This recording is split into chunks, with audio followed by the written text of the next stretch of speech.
ในตอนเช้าวันที่ 6 มีนาคม 2025ที่หอประชุมแห่งชาติคณะบริหารงานสหพันธ์แม่หญิงของประการสำนักงานนายกรัฐมนตรีร่วมกับคณะบริหารงานสหพันธ์แม่หญิงกระทรวงภายในและคณะบริหารงานสหพันธ์แม่หญิงธนาคารแห่งสปป.ลาวได้จัดพิธีเฉลิมฉลองวันแม่หญิงสากล 8 มีนาคมครบรอบ 115 ปีโดยการให้เกียรติเข้าร่วมของปริญญาเอกบัวคงนามวงศ์รัฐมนตรีหัวหน้าห้องว่าการสำนักงานนายกรัฐมนตรีมีประธานภรรยาการน้ำคันสูงห้องรัฐมนตรีห้องหัวหน้าห้องว่าการสำนักงานนายกรัฐมนตรีคณะบริหารงานสหพันธ์แม่หญิงพร้อมด้วยแขกถึกเชิญจุดประสงค์เพื่อเฉลิมฉลองวันแม่หญิงสากลครบรอบ 115 ปีภายใต้คำขวัญสิทธิความเสมอภาพและความเข้มแข็งเพื่อแม่หญิงและเด็กน้อยทุกคนให้เป็นขบวนการฝดฟื้นมวลซืนหัดแน่นความสามัคคีและแลกเปลี่ยนบทเรียนซึ่งกันและกันทั้งวันคืนบุญเสื้อประวัติความเป็นมาของวันแม่หญิงสากลก็คือผลงานการเคลื่อนไหวหมุนเสื้ออันดีงามและการเติบโตขยายตัวขององค์การจัดตั้งสหพันธ์แม่หญิงสากลและแม่หญิงลาวตลอดระยะที่ผ่านมาในโอกาสนี้ท่านนางปุณนักดารางหาแก้วห้องรัฐมนตรีห้องหัวหน้าห้องว่าการสำนักงานนายกรัฐมนตรีประธานคณะบริหารงานสหพันธ์แม่หญิงห้องว่าการสำนักงานนายกรัฐมนตรีก็ได้ให้เกียรตินำเสนอประวัติหมุนเสื้อและความเป็นมาของวันแม่หญิงสากลซึ่งท่านได้กล่าวว่าวันที่ 8 มีนาแม้นเหตุการณ์การเมืองหนึ่งที่สำคัญเป็นบัตรระลึกถึงการต่อสู้ของแม่หญิงเพื่อปลดปล่อยตนเองและทวงให้มีสิทธิเสมอภาพกับผู้ชาย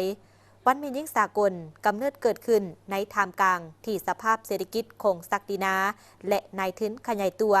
แม่หญิงถือกดขี่ขูดหีดอย่างนักหน่วงถือดูหมิ่นประมาทถือเป็นสินค้าเป็นเครื่องลิ้นถือทุบตีข่มขืน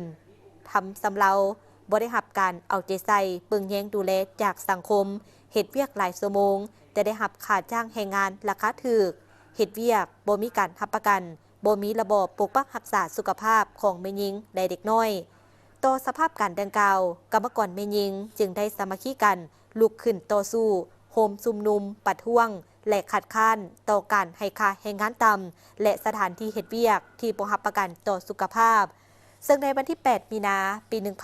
1908 แม่หญิงได้เดินขบวนอยู่เมืองนิวยอร์กเพื่อทวงให้นายทุนลุดพรชั่วโมงเฮ็ดเวียกหยุดเซาการกู้ที่แรงงานเด็กทวงให้แม่หญิงมีสิทธิ์ออกเสียงเลือกตั้ง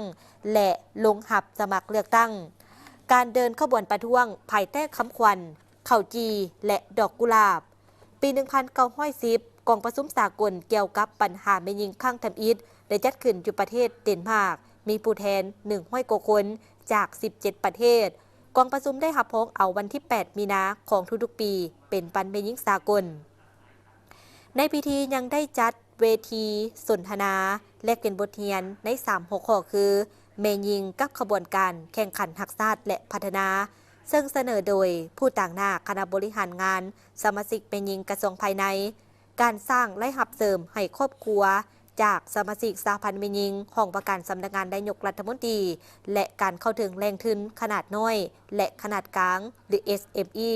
จากธนาคารลาวเวียดนามและธนาคารอินโดจีน